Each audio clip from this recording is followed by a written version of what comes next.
देखिए, अभी हाल में वो बागेश्वर धाम वाले जो बाबा जी घूमते हैं, धीरेन्द्र शास्त्री, वो वैसे तो बहुत ऊटपटांग बकवास करते हैं, लेकिन पटना में भी हाल में और उससे पहले भी कई जगहों पे ये भाई साहब बोलते हैं कि हिंदू राष्ट्र बनना चाहिए, हिंदू राष्ट्र का आगाज हो, पटना के और बिहार की भूमि से हिंदू राष्ट्र बनेगा वगैरह आप सुनते आए।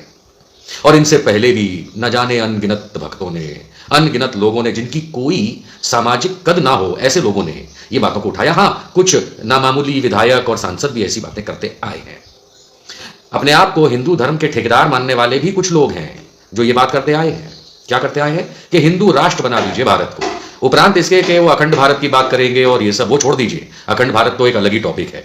हिंदू राष्ट्र बनाने की जो डिमांड, सो कॉल्ड, पहली बात तो डिमांड नहीं है, वो मन की भड़ास हो सकती है या अज्ञानता हो सकती है या बेवकूफानापन हो सकता है कुछ लोगों का, जो इस तरीके की बात करके आम जनता जो निवाले कमाने से ही बाहर नहीं निकल पाती कि किस तरीके से परिवार को चलाया जाए, उसे बेवकूफ बना करके एक समा बांधे रखने का एक तरीका हो सकता है।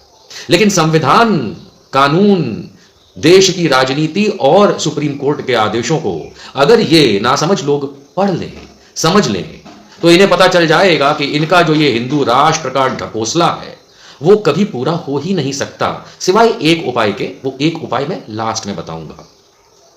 देखिए, हमारे संविधान के कई सारे अनुच्छेद हैं। अनुच्छेद मतलब आर्टिकल। इसमें यदि किसी ने अनुच्छेद 25, अनुच्छेद 26 और अनुच्छेद 15 ये अगर एक बार भी किसी भी भाषा में पढ़ लिया तो वो ये बोल ही नहीं पाएगा अपने मुंह से कि भारत देश को, यानी कि इंडिया को, किसी संप्रदाय, किसी धर्म, किसी पंथ से जोड़ करके हम उसका राष्ट्र बनाते हैं। ये बोल ही नहीं पाएगा। जानते हैं क्यों?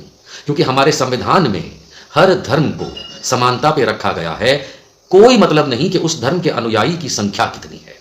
हमारे यहां पारसी, जो अब 1 लाख की जनसंख्या भी नहीं बची है, उनको उतना ही धार्मिक काम करने की, धर्म को फॉलो करने की और संवैधानिक शक्तियां प्राप्त हैं जितनी हिंदुओं को, मुसलमानों को या अन्यों को। यानी संख्या के बल पे हमारे देश में कुछ नहीं होता। कम से कम संविधान के तौर पे जो मैं आपको इस टॉपिक पे बता रहा हूं वो तो कतई नहीं होता।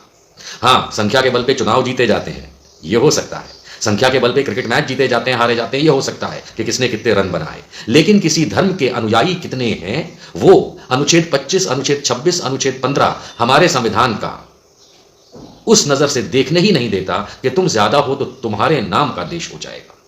क्योंकि बहुत से लोगों को तो यही नहीं पता। हमने तो आरएसएस के मोहन भागवत जैसे लोगों को इंडिया नाम पे कुछ खिलाफत करते हुए, कुछ अपनी ही राय देते हुए सुना है कि भारत में ऐसा होता है और इंडिया में वैसा होता है। इंडिया आपको सुनने में, ये शब्द, ये नाम, नाउन इंडिया, ये सुनने में आपको अंग्रेजी लग सकता है, पर है नहीं। ये मूलतः हमारी ही जमीन का नाम है। क्योंकि आज 1000 से भी ज्यादा वर्षों से हमारे जमीन, इस भूखंड का नाम कई बार बदला गया। जैसा शासक रहा उसने बदला। हम बहुत पुराने 1200-1500 साल पुराने इतिहास में भी चले जाएंगे तो भी इंडिया को कई अलग नामों से, इंडी, इंडिक इत्यादि से बुलाया गया है जो लोग यहां पे आए हैं। क्योंकि यहां के लोगों को आइडेंटिफाई करता था बाकी दुनिया से सिंधु नदी। और ये जो सिंध और सिंधु नदी है, इसका हिंदू से कोई मतलब नहीं है, ये सिंध से मतलब है। इसी को, जिसको हम कहते हैं करप्शन ऑफ लैंग्वेज, यानी कि भाषा में बदलाव आ जाना, वो बदलाव के आते आते आते आते ये सिंधु से हिंदू हो गया। सिर्फ इतनी सी बात। और इसी सिंध को इंड किया था बहुत सालों पहले शासकों ने।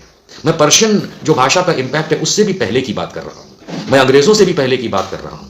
बहुत पहले इतिहास पढ़ना पड़ेगा, जो ये कथावाचक लोग तो खैर कतई नहीं पढ़ते और हमारे राजनेता तो जानते भी नहीं है। इसलिए इंडिया साउंड करेगा इंग्लिश, लेकिन वो इंग्लिश नहीं है, वो बाकायदा हमारी सिंधु नदी के आधार पे है। ठीक, पहली बात। दूसरी बात, मैंने आपको बताया अनुच्छेद 25, अनुच्छेद 26 हमारे संविधान में ना सिर्फ ये लिखा है कि हर धर्म को समान भाव मिलेगा, हर धर्म को समान इज्जत मिलेगी और आम जनता को यह अधिकार दिया जाता है कि वो किस धर्म को फॉलो करे, किस धर्म को अपनाए, किस धर्म को माने। और इन बातों को समझते हुए खास करके जो कानूनविद हैं और नहीं भी हैं तो जो कानून को फॉलो करते हैं, सुप्रीम कोर्ट के केसेस को फॉलो करते हैं, देश की राजनीति को फॉलो करते हैं, उन्हें केशवानंद भारती का केस याद होगा जो सुप्रीम कोर्ट का एक बेंचमार्क जजमेंट आया था। उसमें भी इस देश को सेक्युलर बाकायदा डिफाइन किया सुप्रीम कोर्ट ने, एक लार्जर बेंच ने। क्योंकि हमारे संविधान को लेकर के कई लोग लगे रहते हैं कि इसमें सेक्युलर शब्द नहीं था और बाद में प्रीएम्बल में जोड़ा गया। ठीक है, मैं चलिए 2 मिनट के लिए कह देता हूं कि प्रीएम्बल जो है, क्योंकि मैं उस कानून को बहुत अच्छे से समझता हूं, संविधान को समझता हूं, प्रीएम्बल जो है वो संविधान का भाग नहीं है। संविधान की जो अंतरात्मा है वो प्रीएम्बल में लिखी जाती है। किसी भी किताब में आप किसी की नॉवल उठा करके देख लीजिए तो 600 पन्ने की अगर या 500 पन्ने की नॉवल है तो अंत में या शुरुआत में उसका प्रीफेस होगा या उसके बारे में कुछ 1 या 2 पेज का लिखा होगा। इसी तरीके से संविधान, क्योंकि वो अंतरात्मा होती है नॉवल की, इसी तरह संविधान की अंतरात्मा प्रीएम्बल में दी गई है। संविधान में अगर सेक्युलर शब्द नहीं मिला तो केशवानंद भारती और अन्य केसों में माननीय सुप्रीम कोर्ट ने सेक्युलर की डेफिनेशन दे दी और इस देश को सेक्युलर है, ये संविधान सेक्युलर है, उसको डिफाइन कर दिया। इसलिए जितने भी लोग ये अलग भाषा बोलते हैं कि संविधान दिखाओ, आप सुप्रीम कोर्ट का जजमेंट पढ़ लो जो संवैधानिक है, उसको ना किसी ने चैलेंज किया, ना रिवर्स किया, ना कोई कर पाएगा। ठीक, अब आती है बात हिंदू राष्ट्र की। ये देखिए, ये मैं आपको एक तस्वीर दिखाता हूं। इस तस्वीर में जो लाल रंग के देश हैं, ये जो छोटे छोटे दिख रहे हैं आपको, ये वो छोटे छोटे देश हैं जहां पे धर्म आधारित राष्ट्र है। थोड़ा सा यूरोप में है, थोड़ा सा एशिया में है, ये देख पा रहे हैं आप, थोड़ा सा अफ्रीका में। सिर्फ लाल रंग को देखिएगा, ये धर्म आधारित देश बने हैं, जैसे इस्लामिक रिपब्लिक या क्रिश्चियन रिपब्लिक या ज्यूइश रिपब्लिक, या रिपब्लिक ना भी हो तो किंगडम वगैरह।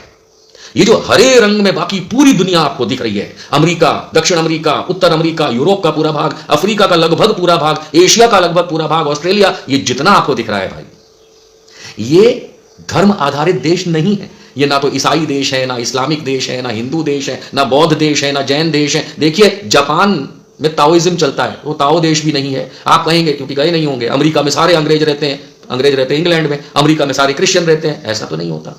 ये सारे देश जो मैंने आपको दिखाया हरे रंग में, लगभग पूरी दुनिया, लगभग उनके देश जो हैं वो धर्म आधारित देश नहीं है। इसलिए हमारे देश में बैठ करके, भारत में बैठ करके कुछ चिंटू अगर इसे धर्म आधारित बनाने की इसलिए बात करते हैं क्योंकि यहां 80% हिंदू मान्यता के लोग रहते हैं, तो ये बाकी दुनिया से आप सीखिए कि बाकी दुनिया में तो क्रिश्चियंस रहते हैं, मुसलमान रहते हैं। सारे कंट्रीज जहां मुसलमान रहते हैं वो इस्लामिक देश नहीं है, सारे कंट्रीज जो क्रिश्चियन रहते हैं वो क्रिश्चियन देश नहीं है। इतना बड़ा चीन जहां बुद्धिज्म का इतना प्रचार है वो बौद्ध देश नहीं, and so on and so fourth.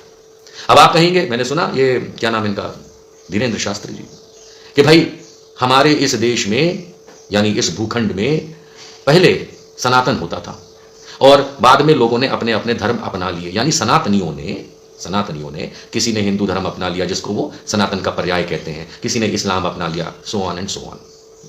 मैं आज भी पूछता हूं कि 6 वर्ष के अटल बिहारी वाजपेयी प्रधानमंत्री के शासन में और 9 वर्ष हो गए हैं इस समय नरेंद्र मोदी को भारत का प्रधानमंत्री में शासन करते हुए। 6 + 9 कितना होता है? 15 होता है। इन 15 वर्षों में क्या इन दोनों हिंदू हृदय सम्राटों ने इस देश में सनातन को धर्म की मान्यता संवैधानिक तौर पे दिलवाई? नहीं दिलवाई। क्या हिंदू HINDU हिंदू को धर्म की मान्यता हमारे देश में इन 15 वर्षों में इन 2 महानुभावों ने दिलवाई? नहीं दिलवाई। संवैधानिक तौर पे ना तो सनातन हमारे देश में धार्मिक स्टेज पे है और ना ही हिंदू। इसमें मैं क्या बोलूं, ये तो आप लोग सब जानते हैं। हो सकता है नहीं जानते हो क्योंकि आपको अपने नेवाले कमाने से समय ना मिला हो, या सिर्फ मोबाइल में घुस करके जो फालतू की बकवास घूमती है सोशल मीडिया पे उसको पढ़ के आप सोचते हैं कि आप ग्रेजुएशन कर गए, जबकि हकीकत में नर्सरी में भी नहीं है, इस मुकाम पे नहीं है कि आप कानून, कानूनी पेचीदगियां, संविधान, इनके बारे में सोच भी सकें। क्या नरेंद्र मोदी ने कभी बोला? इतने साल हो गए उसे राजनीति में, 2001 से मुख्यमंत्री है, आज 2023 हो गए, 22 साल से वो मुख्यमंत्री प्लस प्रधानमंत्री। क्या उसने एक बार, आप एक वीडियो दिखा दीजिए मुझे निकाल के, जब नरेंद्र मोदी ने कहा हो कि हमें भारत को हिंदू राष्ट्र बनाना हो? नहीं बोलेगा। ना अमित शाह ने बोला, ना अटल बिहारी वाजपेयी ने बोला, ना आडवाणी ने बोला, ना मुरली मनोहर जोशी ने बोला, किसी ने नहीं बोला। जो भी कद्दावर नेता रहे बीजेपी के या हैं, उन्होंने कभी नहीं बोला। बोला तो कुछ चिंटुओं ने बोला। उन चिंटुओं की क्या कीमत इन लोगों के भी सामने? आप दूसरी पार्टियों को छोड़ दीजिए, दूसरी को तो आप सेक्युलर कहते हैं ना कि वो सेक्युलर लोग हैं, आप कम्युनल लोग हैं, वो सेक्युलर लोग हैं, आप सांप्रदायिक लोग हैं। चलिए आप सांप्रदायिक लोग ही बता दीजिए जो अपने आप को इस नजरिए से देखते हैं कि कहां है आपके हिंदू हृदय सम्राट जो मुंह से बोल ही नहीं पा रहे। वो इसलिए क्योंकि वो भी जानते हैं कि जनता को बेवकूफ बना के किसी भी हाल में वोट खींच लो। और यही चीज ये चिंटू बागेश्वर धाम वाला जो वो है बगुला धीरेन्द्र शास्त्री, उसके जैसे और भी लोग हैं जो हिंदू राष्ट्र को लेके ऐसे बस आप लोगों को घिसे जा रहे हैं। जबकि हकीकत ये है, ये भी याद रखिएगा कि बहुत से लोग सोचेंगे कि संविधान बदल दिया जाएगा, संविधान बदल दिया जाएगा। अंत में समझ लीजिए, संविधान का बेसिक फ्रेमवर्क जो है, स्ट्रक्चर जो है, उसको नहीं बदला जा सकता, उसमें कॉमा तक नहीं बदला जा सकता। उदाहरण के तौर पे हमारे देश का नाम है India, also known as Bharat. यह अनुच्छेद 1.1 यानी आर्टिकल 1.1 में उल्लेख है, इसको आप बदल नहीं सकते। क्या आप जानते हैं? इसके बाद जितना भी फ्रेमवर्क है कुछ चैप्टर्स में, लोगों को तो यही नहीं पता होगा कि संविधान में कितने चैप्टर हैं, कितने अनुच्छेद हैं, बस लगे रहते हैं बेचारे। आपको यह पता होना चाहिए कि कानून में थोड़े बहुत बदलाव करने की गुंजाइश हमारे होती है हमेशा। जैसे हम कपड़े बदलते हैं, पुरानी चीज जब अब नहीं चलेगी तो समय के साथ चीजें बदली जाएंगी, लेकिन जो बेसिक स्ट्रक्चर है, बेसिक जो ढांचा है संविधान का, उसको में तो आप कॉमा तक नहीं बदल सकते।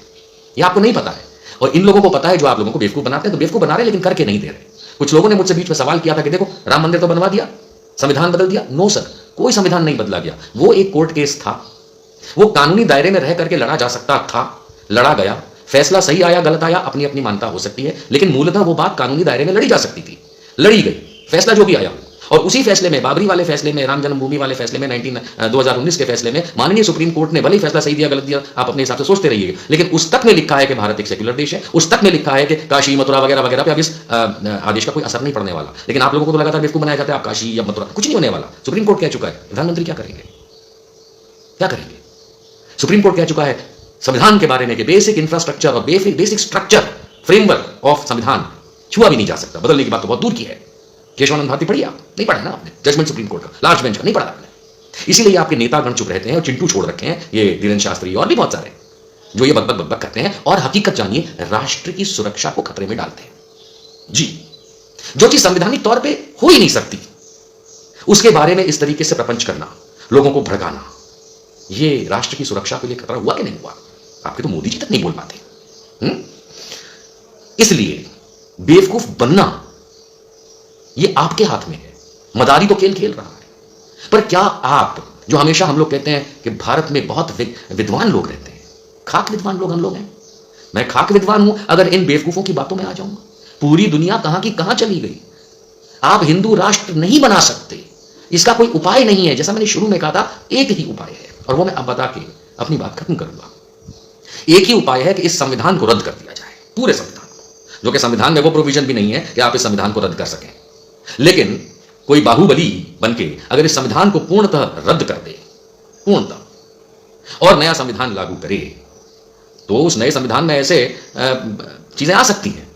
लेकिन क्या आप लोगों को मालूम है कि संविधान को रद्द करने के लिए कोई प्रधानमंत्री राष्ट्रपति अपने आप नहीं कर सकता, उसकी भी एक प्रोसेस है। अरे वो बोल भी देगा, मैं अगर मैं चैलेंज करता हूं, नरेंद्र मोदी एक बार बोल के तो देखे कि हम इस संविधान को पूरी तरह रद्द करने वाले हैं। आर्मी पकड़ के ले जाएगी, ऐसे सुप्रीम कोर्ट के आदेश पे आर्मी पकड़ के ले जाके जेल में डाल देगी, ऐसे इलेक्टेड मंत्री संतरी या प्रधानमंत्री या किसी को भी, क्योंकि ये सबसे बड़ा असंवैधानिक, गैर संवैधानिक और भारत को बेइज्जत करता हुआ स्टेटमेंट होगा जो कोई भी ऐसा बोलेगा। इसलिए कृपया भारत को, भारत के संविधान को ताक पे रख के अपनी सस्ती लोकप्रियता के लिए ये गंदगी करना बंद करें। हिंदू राष्ट्र कभी बन नहीं सकता, और ज्यादा अगर ड्रामा होगा तो ये जितने चिंटू हैं ना, समझ जाओ इनका क्या होगा। मेरा मकसद सिर्फ आप लोगों को यह बताना था कि हिंदू राष्ट्र का सपना मत देखिए, अच्छे भारत का सपना देखिए, कुछ काम काज कीजिए।